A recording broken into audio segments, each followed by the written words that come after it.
អ្នកណាក៏ដោយក៏មានសំណាងដែរបើសិនជាគាត់មានពីរចំណុចនេះណាទាំងប្រុសទាំងស្រីទី1គឺមហិច្ឆតាឧទាហរណ៍ដូចជាជីវិតខ្ញុំពេលដែលខ្ញុំតាំងពីខ្ញុំធំដឹងក្តីមកគឺខ្ញុំស្គាល់តែភាពលំបាក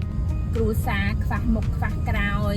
ចង់មានលុយរៀនសាលាល្អអត់មានលុយរៀនសាលាល្អចង់ទិញនេះទិញនោះក៏អត់មានបើសិនជាផ្ទះវិញដើរជួលបន្ទប់គ្រប់កន្លែងចង់និយាយថារើពីនេះរើពីនោះហ្នឹងហើយធ្វើឲ្យខ្ញុំមានមហិច្ឆតាចង់និយាយថា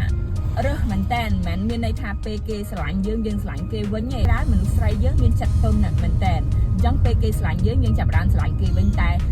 សម្រាប់ខ្ញុំគឺខ្ញុំរើសមែនតើខ្ញុំរើសអ្នកណាជាគូអនាគតគឺខ្ញុំគិតមែនតើដោយសារខ្ញុំគិតថាខ្ញុំអត់ចង់យកអ្នកដែលខ្ញុំរៀបការហើយមិនអាចជាទីពឹងសម្រាប់ខ្ញុំបានហើយធ្វើឲ្យខ្ញុំលំបាកបន្តទៀតណាមហិច្ឆតាហ្នឹងអាមហិច្ឆតាដែលចង់មានបានជាងមុនចង់រីកចម្រើនជាងមុនចង់ខ្ពស់ជាងមុនធ្វើឲ្យយើងហ្នឹងត្រាស់រិះពិចារណាអ្នកទាំងអស់គ្នាអញ្ចឹងណាខ្ញុំគិតថាមានអាហ្នឹងគឺសំខាន់មែនតើអញ្ចឹងធ្វើឲ្យអ្នកទាំងអស់គ្នាមានសំណាងពីព្រោះខ្ញុំគិតថាអ្នកទាំងអស់គ្នាឈប់អាងខកដូចជាខ្ញុំអញ្ចឹងខ្ញុំ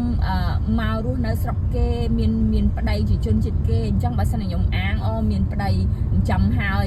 នៅស្រុកគេល្អហើយមិនបាច់ធ្វើអីទៀតទេអញ្ចឹងប៉ុណ្្នឹងទៅបានហើយអញ្ចឹងណានៅប្រទេសល្អក៏ដោយមានប្តីល្អក៏ដោយអាងគឺខ្ញុំរៀនរស់ដោយខ្លួនឯងដែរមកដល់ភ្លាមខ្ញុំទៅសាលាភ្លាម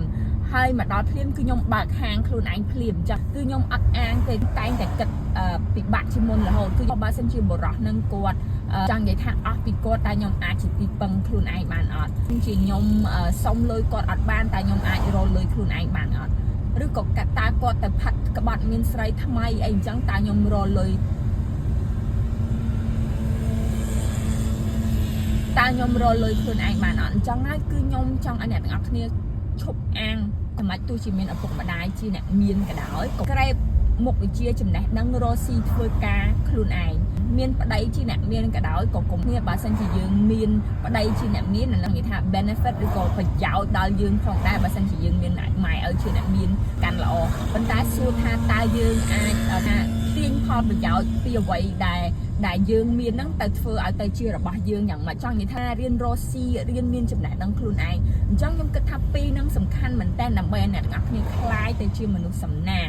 គឺទី1មហិច្ឆតាទី2គឺកំអាងអញ្ចឹងខ្ញុំគិតថាទៅដល់ណាក៏អ្នកទាំងអស់គ្នាសំណាងដែរពីព្រោះបើអ្នកទាំងអស់គ្នាអត់មានមហិច្ឆតាហើយអ្នកទាំងអស់គ្នាអាងគឺអ្នកទាំងអស់គ្នាគិតថាជីវិតអ្នកទាំងអស់គ្នាប៉ុណ្ណឹងប្រសើរហើយប៉ុណ្ណឹងល្មមហើយប៉ុណ្ណឹងល្អហើយសម្រាប់ខ្ញុំសួរថាតើខ្ញុំស្កប់ចិត្តអត់ឥឡូវគឺខ្ញុំមករស់នៅប្រទេសល្អហើយខ្ញុំមានការរកស៊ីល្អហើយសួរថាខ្ញុំស្កប់ចិត្តអត់ទេអ្នកទាំងអស់គ្នានៅតែមានមហិច្ឆតានៅតែចង់មានជាងមុននៅតែចង់ធ្វើអីឲ្យខ្លាំងជាងមុននិយាយថាគឺខ្ញុំអត់ដែលឈប់មានមហិច្ឆតាហ្នឹងឯងអញ្ចឹងណាខ្ញុំគិតថាអាពីរហ្នឹងគឺធ្វើឲ្យអ្នកទាំងអស់គ្នាមានសំណាងពីព្រោះអ្នកទាំងអស់គ្នាតែងតែត្រេះរិះរកវិធីដើម្បីឲ្យជីវិតរបស់អ្នកទាំងអស់គ្នាល្អជាងមុនជារៀងរហូត